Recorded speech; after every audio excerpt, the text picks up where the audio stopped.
Mari sama-sama kita mau ambil waktu sejenak. Kita bersyukur untuk negara kita tercinta.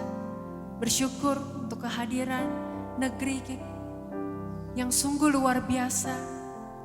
Bersyukur untuk 1 tahun lagi Tuhan pimpin negara ini. Oh Tuhan, kami ucapkan berkat untuk negara kami Indonesia Tuhan. Kami percaya Indonesia adalah kepunyaan-Mu Tuhan.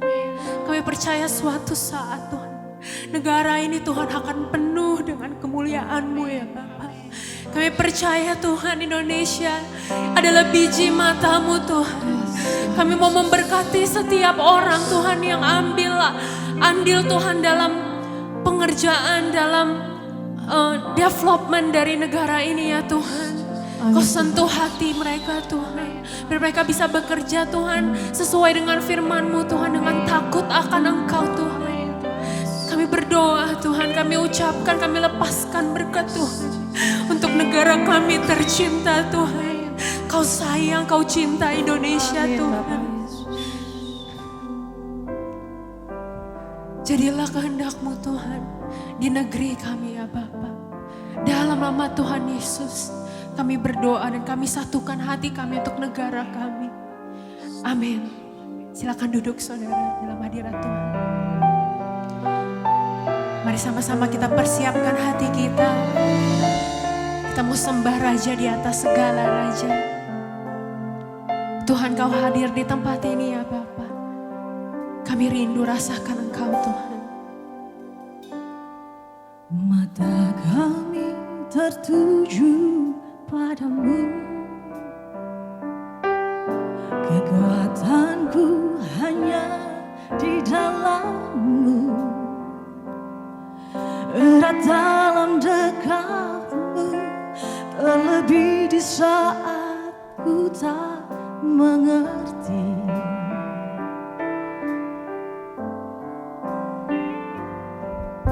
Ku pilih untuk tetap percaya, ku pilih untuk tetap menyembah-Mu.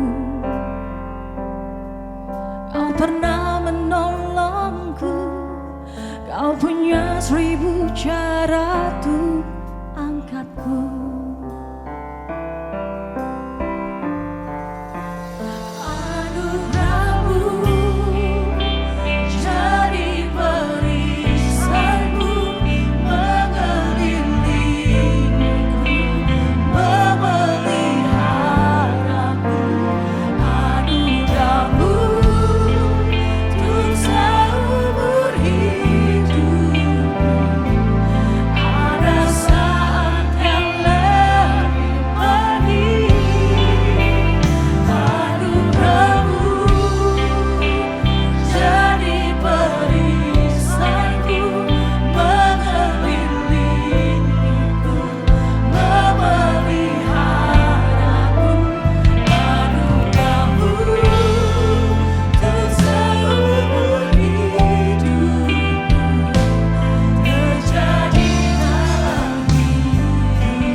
Kami terima firman-Mu Tuhan dalam hidup kami. Amin.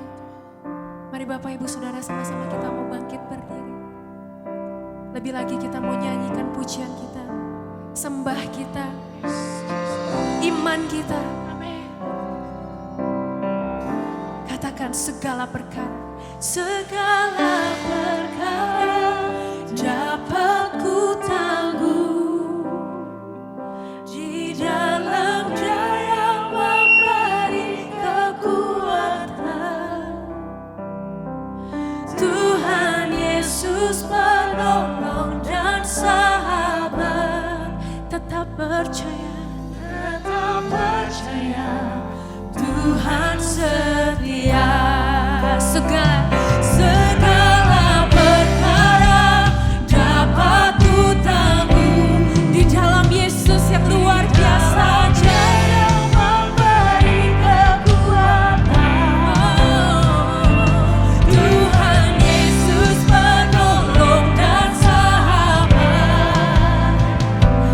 Tetap percaya Tuhan. Mari saya rindu cuma saja nyatakan segala perkara.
Setiap benih firman-Mu Tuhan yang ditanamkan hari ini Tuhan bisa bertumbuh dan berbuah Tuhan dalam kehidupan kami.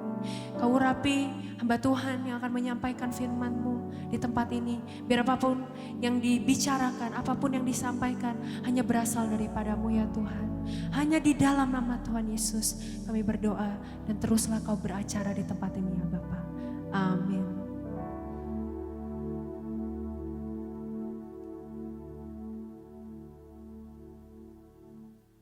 Saudara yang saya kasih di dalam nama Tuhan Kristus, pakai ini kayak megaloman saya. Semua diberkati Tuhan, amin ya. Hari ini saya mau berbicara tentang hal yang sangat prinsip sekali, yaitu tentang keselamatan. Yang sering sekali orang salah mengerti tentang keselamatan itu apa. Sehingga waktu lalu saya khotbah di tempat ini kita bicara maju atau mundur, itu keputusanmu. Ada yang bisa dipilih, ada yang tidak bisa dipilih dalam hidup ini. Jadi Alkitab bilang apa? Yang paling penting dari hidup orang percaya hari ini apa? Buah-buahnya. Di rumahmu jadi berkat, suami terhadap istri, istri terhadap suami, orang tua terhadap anak, anak terhadap orang tua. Keluarga kita bisa jadi berkat di marketplace, di lingkungan sosial.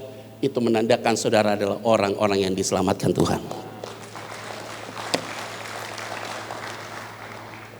Ada amin gak nih? Nah, mari kita masuk ke firman Tuhan ya. Yohanes pasal 15. Ada di sini ya. Yuk kita baca yuk. Ini sebenarnya Yohanes pasal 15 ini konteksnya Ibu Bapak Saudara sekalian. Kalau kita runtut dari atas tuh pokok anggur ditarik terus sampai dengan peristiwa Yesus memilih. Ini konteksnya adalah mengenai Yesus memilih ke-12 muridnya. Itu dia ya. Ya kita baca yuk. Dimulai Yohanes pasal yang 15 ayat 14. Kita akan baca yuk pelan-pelan. Yohanes pasal 15 ada di sini ayat 14 ya.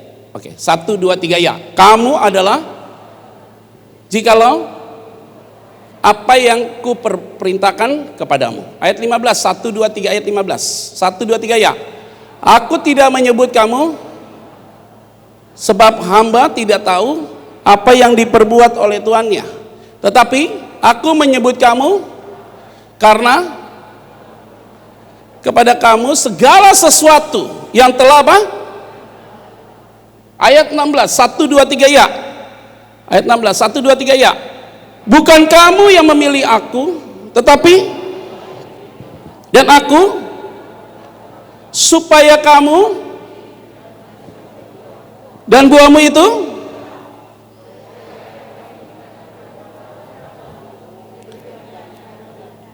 ayat 17, 1 2 3 ya. Inilah perintahku kepadamu apa? Kasihlah seorang apa? Hebat ya.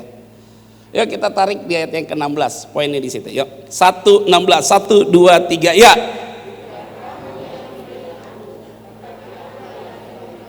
Udah, kalau udah gitu aja dulu. Bukan kamu yang memilih apa? Tapi apa? Nggak usah capek. Kalau belum waktunya Tuhan, nggak usah disuruh. Tapi kalau sudah waktunya Tuhan, kemanapun dia pergi pasti ditangkap oleh Tuhan. Amin kan nih? Jangan paksa orang bertobat. Corona nggak mungkin buat orang bertobat. Masalah pertobatan itu adalah Tuhan yang menjangkau hati dia. Tidak ada satu orang pun yang bisa diubah hatinya oleh mulut kita, tapi hanya bisa diubah oleh mulutnya Tuhan. Jadi apa? Jangan capek hati ngadepin orang yang keras hati. Sakit kepala. Ini orang keras kepala, ini orang tukang fitnahin kita, jelekin kita, ngegosipin kita. Dah. Nggak usah digubris orang model kayak begini. Yang kayak begini bukan domainnya kita yang bisa ngubah dia. Yang bisa ubah dia ini hanya Tuhan. Kita ngomong sama dia, malah dia terluka, dia serang kita balik.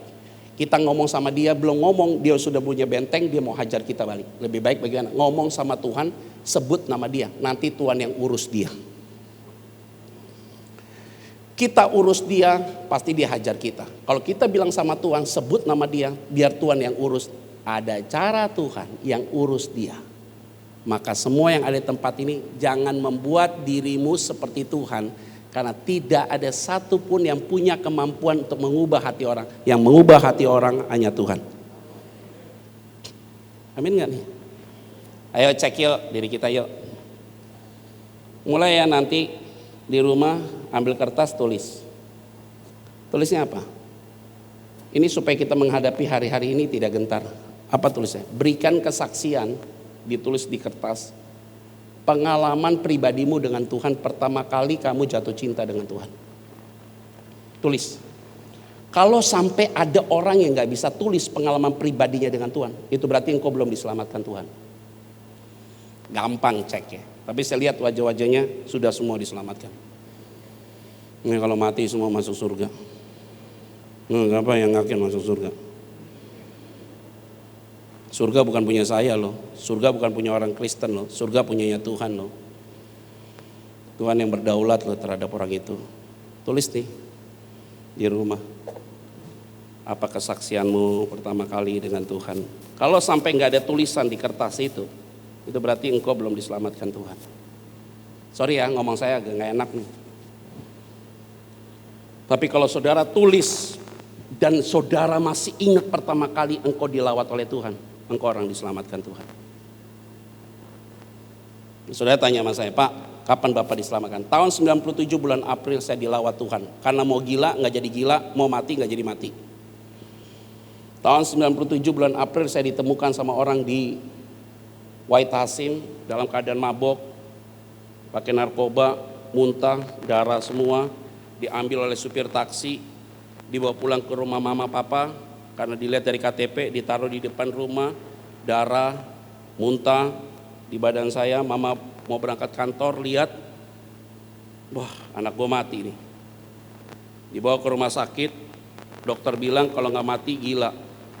Dua pilihan tuh, kalau nggak mati apa? Gila. Untung nggak mati dan nggak apa? Gila. Tapi mantan orang gila, kelihatan gitu. Dijamah sama Tuhan, dipulihkan, nggak pernah berdoa. Tiba-tiba Tuhan jamah saya, singkat cerita, roh saya kayak mau ditarik sama Tuhan. Saya teriak sama Tuhan, minta Tuhan tolong saya. Dan saat itu saya berdoa, saya tidak tahu saya doa dengan bahasa apa. Tiba-tiba ada rasa damai, sukacita waktu saya berdoa. Tuhan putar dosa-dosa saya di masa lalu, kayak di flashback oleh Tuhan. Dibuat kayak rangkaian cerita yang tidak pernah terputus di dalam video itu. Air mata saya jatuh, saya menangis. Di saat bersamaan saya rasakan kepala saya dingin, badan saya dingin, hangat, kesejukan. Ada damai sukacita yang nggak bisa saya ungkapkan, tapi damai sukacita itu saya bisa rasakan dan saya bisa tersenyum sendiri. Saya merasakan sukacita yang tidak pernah saya rasakan selama ini. Damai itu begitu indah sekali. Di saat itulah saya bilang sama Tuhan, kalau Tuhan mau pulihkan saya, pulihkan saya. Saya bernazar jadi pendeta. Dijawab oleh Tuhan, hari ini jadi pendeta. Saya baru sadar, oh saya ini adalah orang pilihan Tuhan. Peristiwa itu tidak akan pernah saya lupakan sampai kapanpun. Sama saja kalau saudara tanya sama saya, Pak, kapan pertama kali jatuh cinta? SMP kelas 3. Sama siapa cewek? Chandrika Purwanini Sitianingsi. Apal gue.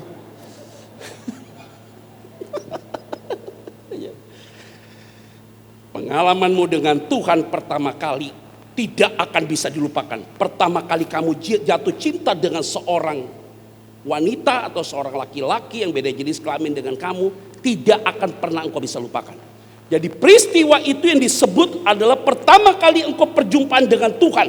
Dan itu tidak bisa direkayasa. Hanya bisa terjadi karena Roh Kudus menghantam hatimu, menghancurkan sikap dirimu, menghancurkan hatimu yang keras, dan membongkar pribadimu yang tadi engkau sembunyikan, dibongkar oleh Tuhan, dihancurkan supaya kita datang pada Tuhan, minta ampun dan kita dipulihkan Tuhan. Maka hari ini engkau ada di tempat ini semua oleh karena anugerah Tuhan.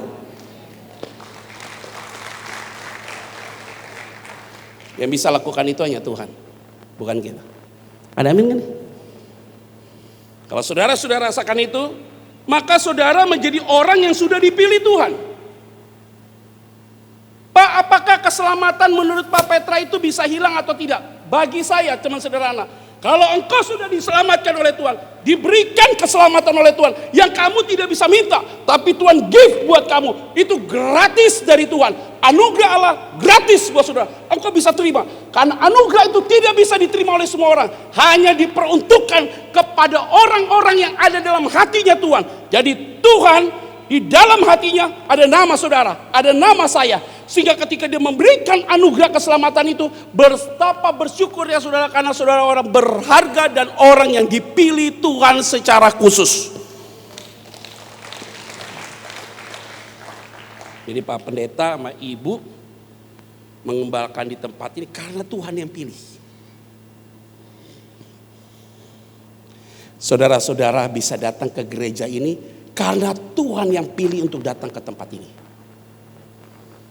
Dan kalau saya hari ini khotbah bukan karena by accident tapi by design.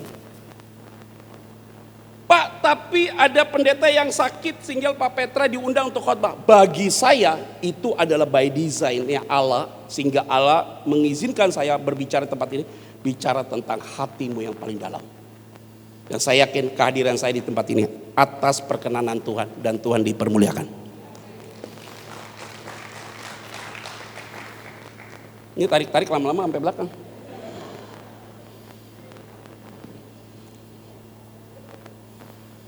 Kalau saudara sudah diselamatkan Tuhan, lihat masalah jadi beda loh. Ekonomi susah, perkara mudah. Menghadapi penyakit, perkara mudah. Situasi seperti ini perkara mudah. Kenapa? Ujungnya sudah jelas.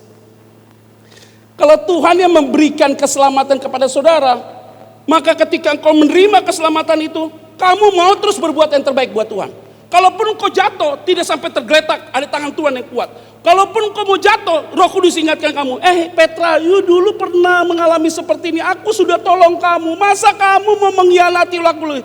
Maka engkau harus bangkit lagi, sehingga engkau tidak akan berani lagi hidup di dalam kesalahan. Bisa jatuh dalam kesalahan, tapi tidak hidup di dalam kesalahan. Karena ketika engkau jatuh, firman Tuhan katakan, engkau tidak sampai tergeletak karena ada tangan Tuhan yang kuat yang menopang saudara. Yaitu apa? Roh Kudus yang ada dalam hatimu, yang hari ini tinggal tetap di dalam hidupmu, itu yang menjaga kita dan menuntun kita.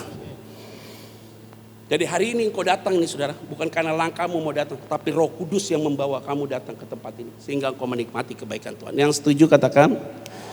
Berikan tepuk tangan buat Tuhan Yesus ya.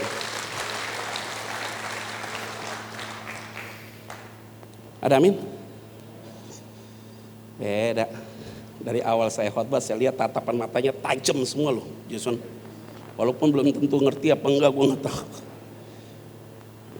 Bukan kamu yang memilih aku, tetapi aku yang pilih kamu.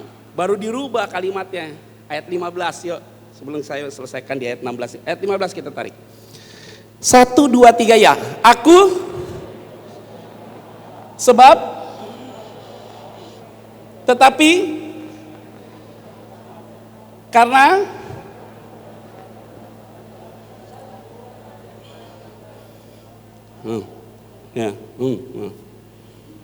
aku tidak sebut kamu sebagai apa?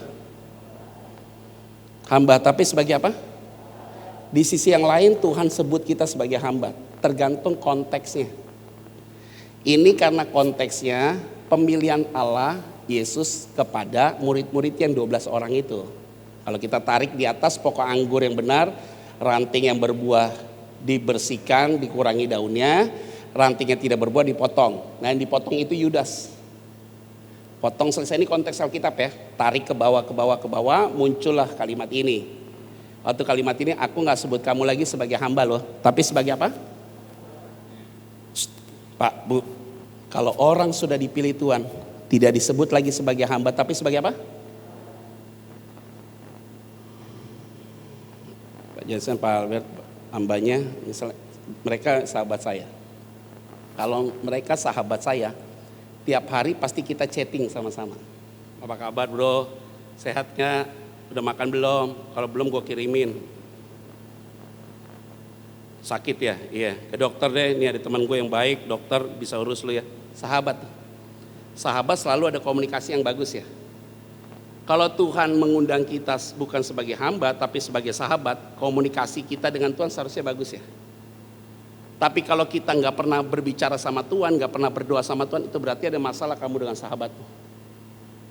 Tapi kalau kita punya hubungan yang baik dengan Tuhan, karena dia ada sahabat. Kalau dia adalah sahabat, harusnya saudara, bicarakan isi hatimu sama dia. Sampaikan aja apa yang kamu mau sampaikan sama dia. Karena dia juga akan sampaikan padamu. Kalau dia sahabatmu, tidak boleh selingkuh kepada yang lain. Artinya apa?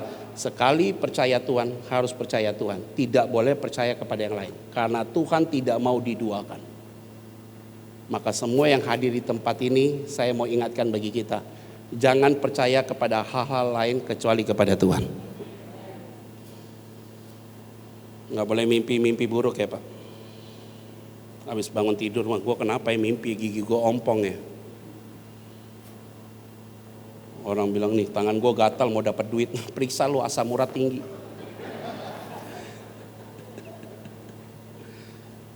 Nggak begitulah. Kita kalau hidup nggak boleh beli rumah tusuk sate Pak Albert. Katanya nggak boleh beli rumah Pak Gembala, tusuk sate. Saya beli rumah tusuk sate itu di Pondok Cabe Pak. Saya beli rumah pas di perumahan itu tusuk sate. Developer bilang, Pak mau beli rumah ini Pak? Iya. Nggak ada yang mau ambil Pak, kalau Bapak mau ambil kita kasih diskon 50 juta. Saya bilang nggak mau deh, 100 gue mau. Kalau 100 saya ambil deh, diskonnya 100. Bayarnya 12 kali Pak, cash keras ya 12 bulan gitu Pak ya. 75 ambil jalan tengah. Selalu orang Indonesia gitu ya, 50 cepet jalan tengah, selalu begitu memang hidup kita. Ya udah, akhirnya tuh ambil dari kasih 75. Udah nih, saya bayar nyicil. Tiap bulan nih bayar, tiap bulan bayar. Udah mulai pasang pondasi. Kalau bangun rumah gitu kan pondasi cepat, rangka cepat. Yang paling lama kan finishingnya ya, cantik-cantiknya biasa begitu ya barangnya. Waktu diciptakan gampang ya, dipolesnya repot ya, gitu ya. Tarik kiri, tarik kanan, tarik kiri. Orang makin banyak pas sekarang ditarik kiri, ini tarik. Pas ketawa gini. Saya pernah datang ke satu persekutuan sosialita nih, ibu-ibu cantik semua. Semuanya sama loh mukanya. Oh ini dokternya sama di Korea Pak. Mukanya sama, mancungnya sama, lapisnya sama, begini. Ketawa cuma gini. Karena sekali tarik, ketawa, putus. Itu sekali putus 100 juta loh. Kalau saudara sih nggak mungkin ditarik, hidupnya udah susah banget hidup ditarik.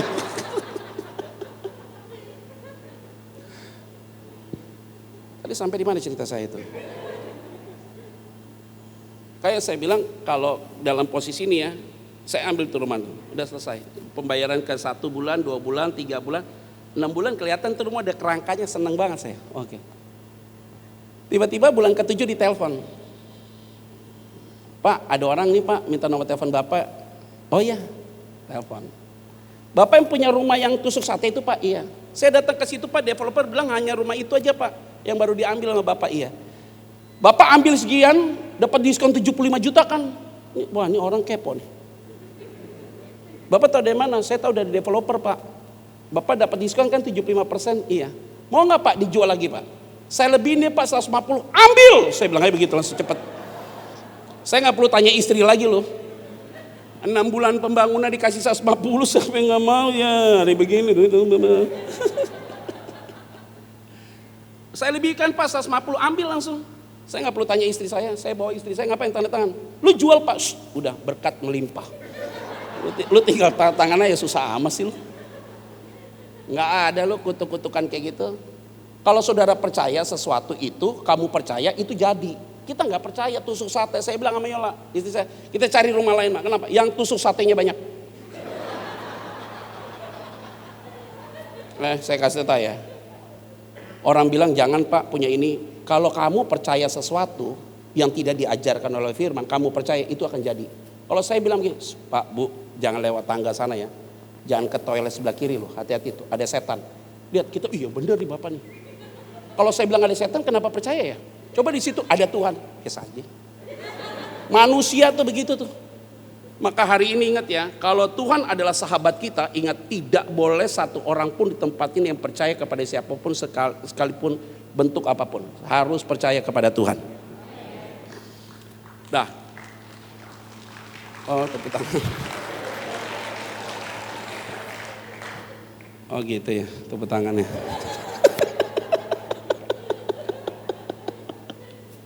Kita tarik yuk ayat 14. Terus ayat 17 kita tarik. Ayat 14 tadi yang kita baca. 1, 2, 3. Ya. Kamu, jikalau kamu, bukan kamu yang pilih aku yang pilih kamu. Sekarang aku tidak panggil kamu sebagai hamba, tapi sebagai apa? Kalau kamu sahabat aku, kamu harus ikuti apa? Perintahku. Lihat ayat 17. 1, 2, 3. Ya. Kasihlah apa? Stop. Kasihlah apa? Kalau engkau sudah dipilih Tuhan, engkau disebut sebagai sahabat. Ingat baik-baik ibu bapak. Jangan ada satu pun yang menyimpan kesalahan orang dalam hatimu. Jadi penyakit tuh barang. Tidak boleh ada yang sakit hati, luka batin hari ini. Harus mengalami pemulihan ya. Kalau hidup rumah tanggamu sudah mulai dingin, karena kenapa? Karena sering sekali percecokan dalam rumah tanggamu, keluarkan kata-kata yang tidak pantas, yang saling melukai, yang tidak ada penyelesaian, sehingga engkau tidak ada lagi getaran terhadap pasanganmu. Hari ini harus ada pemulihan. Rumah tangga selalu ada konflik, ya. Perkataan-perkataan yang serang ada, kalimat-kalimat yang tajam, ya. Even dia keluarga hamba Tuhan sekalipun. Hari ini harus ada pemulihan. Jangan berpikir mau ganti pemain. Saya kasih tahu ya, Mau ganti pemain 5 kali, 10 kali gak ada efek. Karena manusia itu unik. Suatu saat dia bisa berubah. Cari orang yang cantik, mulutnya gak bagus. Repot. Cari orang yang mulutnya bagus, mukanya gak cantik. Makin repot.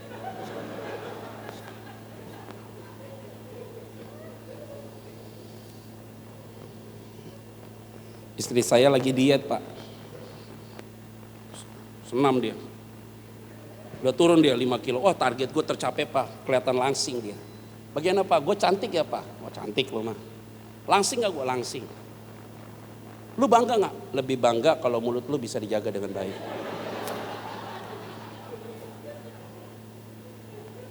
Lo laki-laki ini cuma satu, Pak. Bu ya, saya kasih tau ya. Ibu-ibu ya. Butuh dihargai dan dihormati. Lebih dari itu gak usah.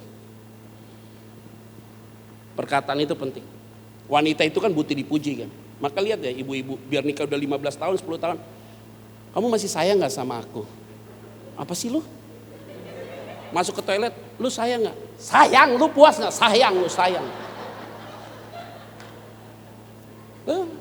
Cekcok, mulut seperti itu gak diselesaikan nih hati bahasanya. Kadang-kadang saya repot, Pak. Ini satu pasangan, bukan saya yang berkati mereka, ada konflik datang ke saya. Ke Gandaria City nih, kantor saya sebelum masa corona. Datang mereka berdua, ribut di depan saya loh suami istri ini. Aduh, bahasa-bahasa binatang keluar loh. Cantik banget istrinya. Suaminya ganteng. Secara ekonomi mampu semua mereka. Istrinya datang pakai mobil mewah, suaminya datang pakai mobil mewah, pisah-pisah. Depan saya baru lihat mukanya. Apa lihat? Kenapa lu lihat? Ngeri gua. Mereka ribut. Saya langsung tanya sama lakinya nih. Pak, tangan jangan dinaikin dulu, Bu. Jangan dinaikin dulu, Bu. Ibu sama bapak datang ke sini mau ngobrol sama saya. Iya. Siapa yang berkati kalian? Ada Pak gereja ini, ada pendetanya? Nggak ada. Kenapa lu nggak datang ke sana? Ya Pak, tapi pendeta nggak mau. Ini kan bikin repot. Waktu dia nikah nggak undang saya, ada masalah dia undang saya. Ini kan repot nih. Masalah kayak gini repot nih. Saya tanya sama suaminya nih, Pak, menurut Bu, saya minta tolong ibu jangan, kalau saya lagi ngomong ibu jangan potong-potong. Kalau enggak nanti saya suruh ibu keluar dari tempat ini. Ibu diam dulu ya, saya mau dengerin sama suami. Pak, saya mau tanya, Bapak ini kira-kira siapa yang benar Pak? Bapak apa ibu? Saya yang benar Pak Pendeta, dia yang salah. Bu, jangan lawan, diam dulu. Karena ini ibu sendiri biasa perempuan kan begitu. Udahlah, nggak paham itu. Bapaknya bilang, saya yang benar Pak. Saya tanya, Bu, siapa yang benar Bu? Saya yang benar. Kalau begitu gak ada yang salah. Bapak bilang benar, ibu bilang benar, kan gak ada yang salah. Itu berarti yang salah siapa? Tukang ojek. Saya bilang, lu gak salah, ibu gak salah, dia gak salah. Semuanya benar, duduk baik-baik Pak. Pada lihat-lihatan loh, berdua lihat-lihatin. Memang kadang-kadang masalah ego ini bahaya. Tapi kalau dibiarkan terus, sakit hati muncul, penyakit apapun muncul saudara. Maka kalau orang sudah sakit hati, tulangmu tuh jadi kering sekali, hilang semangatmu. Kalau orang udah sakit hati, saudara, diungkit terus peristiwa itu, selalu kamu terluka. Orang tuamu sudah meninggal, kamu masih ingat kesalahan dia, kamu ulang-ulang terus hari ini, repeat terus saudara. Mertuamu sudah meninggal, kamu sakit hati sama dia, kamu ulang-ulang terus. Itu berarti yang masalahnya bukan orang tuamu yang sudah meninggal atau mertuamu, hatimu belum beres dengan Tuhan. Tapi kalau hati kita sudah beres dengan Tuhan, siapapun yang sedang menghantui kita, menghancurkan kita, memfitnah kita, menjelekkan kita, tidak mempan lagi karena benteng di dalam hatimu sudah begitu kuat karena ada Roh Kudus di dalam hatimu. Ada amin nggak? Jangan sampai simpan sakit hati, luka batin. Saya sakit hati Pak Pendeta sama dia Pak. Dia lukai hati saya. Pacarmu? Iya. Udah putus ya udah gak usah sakit hati. Terus dia mana? Udah nikah Pak, punya anak berapa? 2. Kok lu gak nikah? Sakit hati sama laki-laki, dianya sudah dipulihkan, dianya udah nikah, kita masih tetap sakit hati. Hati kita kalau belum beres, itu berarti ada masalah dengan kau. Kalau orang sudah dipilih dan diselamatkan Tuhan, saya mau sampaikan, hidupnya penuh dengan pengampunan. Berikan tepuk tangan buat Tuhan Yesus ya. Kembali ke ayat 16. Ayat 16, kita akan baca yuk, ayat 16 terakhir.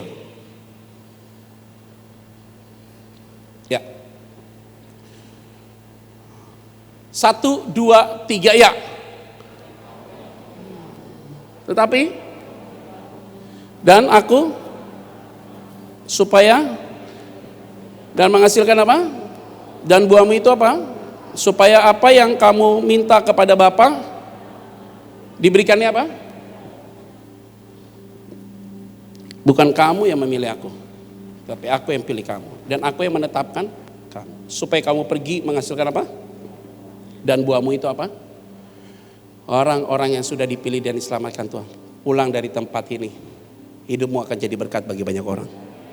Ada jiwa-jiwa yang baru datang pada Tuhan lewat gaya hidup kita. Dan tentunya nama Tuhan dipermuliakan. Kesimpulan saya, apakah keselamatan bisa hilang? Apakah keselamatan tidak bisa hilang?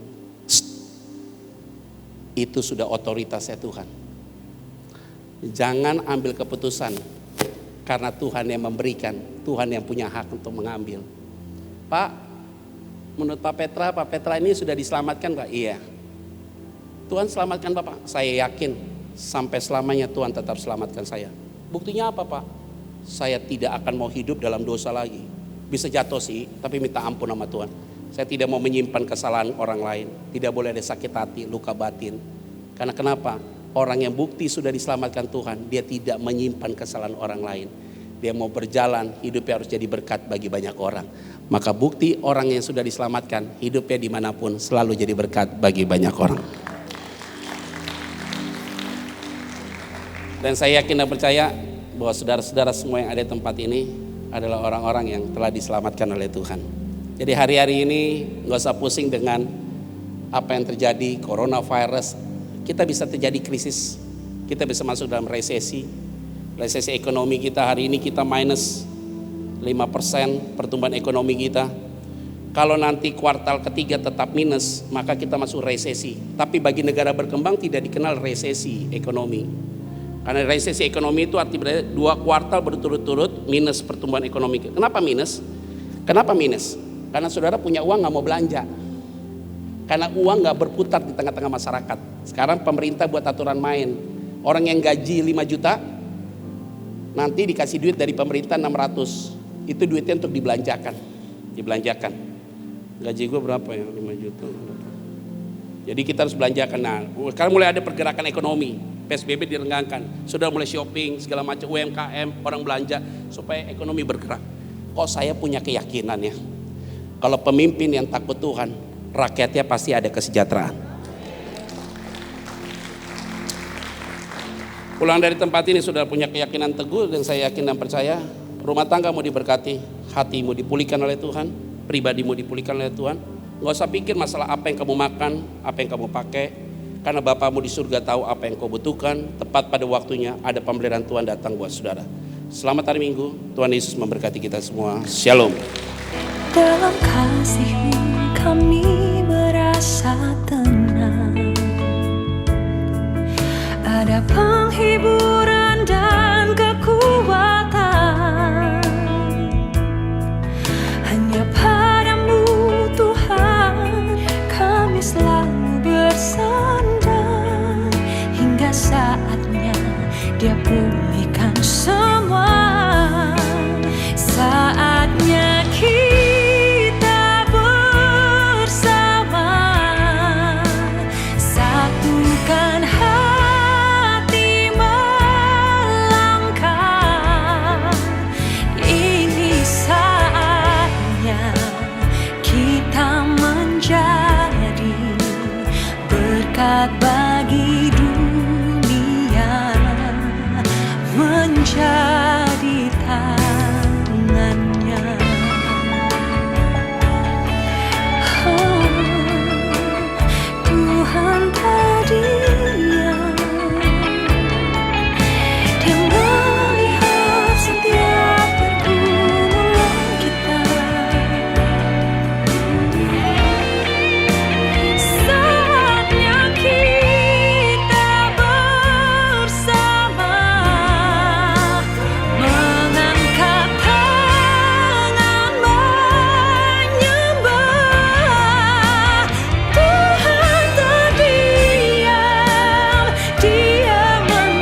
Tuhan memberkati engkau dan melindungi engkau. Tuhan menyinari engkau dengan wajah-Nya, memberikan engkau kasih karunia. Tuhan menghadapkan wajah-Nya kepadamu dan memberikan engkau damai sejahtera. Berkat dari Allah Bapa, kasih karunia Tuhan Yesus, penyertaan Roh Kudus menyertai kita semua. Mulai hari ini sampai selama-lamanya. Semua yang diberkati sama-sama katakan amin. Menari bersorak-sorai dengan segenap kekuatanku. Ku kan menyanyi untukmu selamanya. Oh, oh, oh, oh, oh, oh.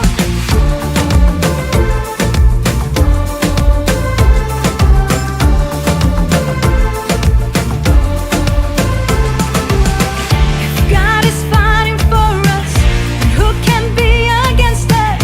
If God is fighting for us, who can be against us? If God is fighting for us, then who can be against us? If God is fighting for us, who can be against us? Di tengah berbagai prahara yang ada, ku mengangkat tanganku ke atas kepala. Betapa ku yakin Bapakku kan ulurkan tangan, gak baik untuk mengangkatku dari kekelaman. Babylon burning for my home, the Messiah yang telah mati untuk kamu semua dan saya. Di atas semua masalah api nyala membara, dilunasi di atas kayu salib yang berdarah. God is fighting for He us, is fighting. who can be against us? No, nobody be against God us. is fighting for Hey. us, who can be against No, us? nobody. God is fighting for Yeah, us, He's fighting for us. who can be against No, us? nobody be against God us. is fighting for us, He's who fighting. can be He's against fighting. us? Hey. Ku kan menari bersorak-sorai Yeah. Shout it out, come on. dengan segenap kekuatanku. Everybody. Yeah, make it loud.